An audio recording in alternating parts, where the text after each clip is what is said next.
My general background, to get to the point of all this, I started working as an actor when I was 5 years old, and you can't escape your destiny, you know. I broke my leg when I was 4 playing Zorro, and I stayed in with a cast watching Zorro and Superman, and I wanted to get inside that television set like a adventurer, a caped adventurer. And my parents supported that choice, and that led to a prolific career as a youngster. But I met the Kingston Trio while I was filming Lost in Space. The Kingston Trio hit me like a religion when I was about 10.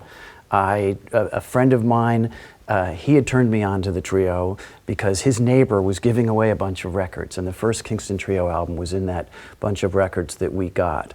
So I came into the trio late. This was like 1964, but it just, like I said, I can't possibly exaggerate what an influence they had on me, because it was incredible. I had always appreciated music, but the trio's music was so powerful and so energetic and so intelligent and so deceptively simple, because you listen to the Kingston Trio and you think that's really easy.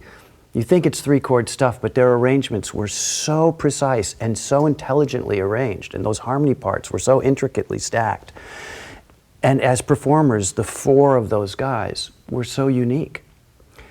The power within that group is just amazing, and it hit me like nothing ever has before or has since. And I went to a Kingston Trio concert, one of their farewell gigs at Melodyland Theater in '67. And I had been to other gigs, and at that point in time, Lost in Space was a popular show, and it was still on the air. And I'd worked with a lot of big celebrities, you know, whether it was Walt Disney or Alfred Hitchcock or Jimmy Stewart or Lucille Ball, blah, blah, blah, blah, blah. I had worked with a lot of people, but the fact, Rod Serling, it's a long list, but the point was, I was more excited to be in a Kingston Trio audience than I was to be working opposite, you know, Jimmy Stewart or Brigitte Bardot or anybody else. And during the concert, John and Nick had left the stage while Bobby was doing Scotch and Soda. And when they came back, when the 3 of them were back on stage, John paused and said, we have a special guest, celebrity guest in the audience tonight. Billy Mumy from Lost in Space is here. Hey, Billy, make sure you come on backstage after the show. Well, you would have thought I literally was Lost in Space. I was so blown away by that. It was like one of the greatest moments of my life. And with my friend Scott, who had turned me on to the band, we went backstage and shared a soda with all 3 of the guys. And it was one of the greatest afternoons of my entire life. And a funny anecdote is, the year before that, the Beatles had played the Hollywood Bowl for the 2nd time. And I was invited, being TV boy, I was invited with Angela Cartwright from Lost in Space to go to the Hollywood Bowl and meet the Beatles. And I didn't want to go, because I was such a Kingston Trio folk music snob. I remember saying to Angela, oh, it's just going to be screaming, yeah, yeah, yeah, noise, and all these kids are just going to be screaming. I'd rather stay home and listen to the Kingston Trio. She has this fabulous photograph, Angela Cartwright, of her shaking hands with John Lennon as George Harrison. They're all sitting on stools, and George Harrison is kind of like checking her out. Paul and Ringo, and it's just her alone in this photograph. I have a copy of it. I didn't bring it, and every time I see that photograph, I'm reminded that I should have been right next to her, shaking Paul's hand, but I was home listening to like Where Have All the Flowers Gone or something. So I owe the trio for not meeting the Beatles. Thank you, guys. The trio's place in pop music can't be underestimated. It was huge. They were without a doubt the biggest band in the country for years and years and years. They basically built this building. I mean, the trio was a phenomenon. It was Beatlemania, but it was you know, localized in terms of the United States. I don't think it was quite as big. Well, yeah, they did the whole world tour in '62. I mean, the trio was gigantic. I mean, how many, 3 albums a year, touring 250 days a year, nonstop?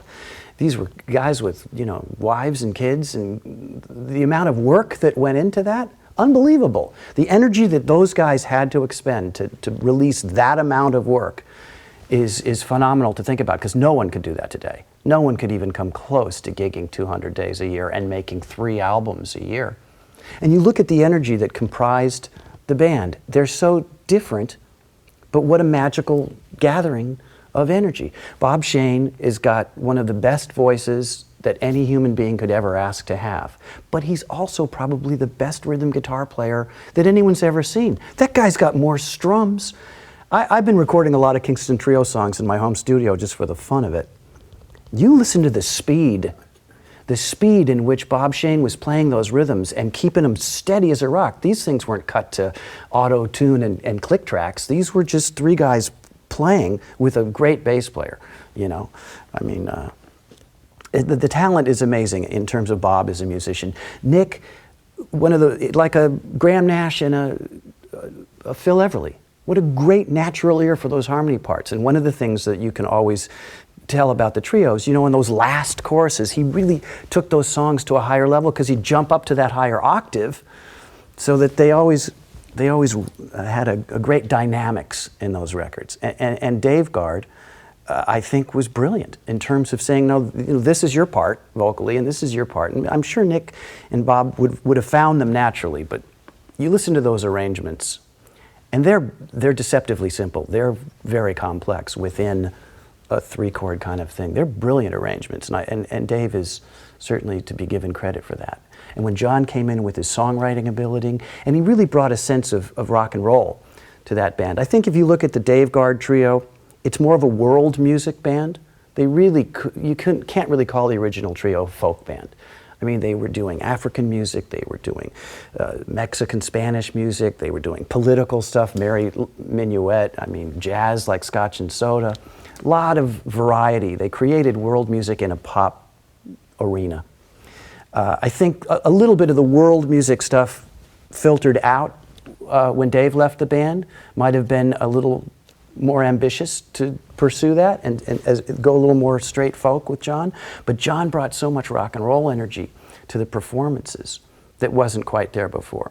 I love listening to the live Kingston Trio stuff because there's no faking anything there. There's no double tracking the choruses, you know.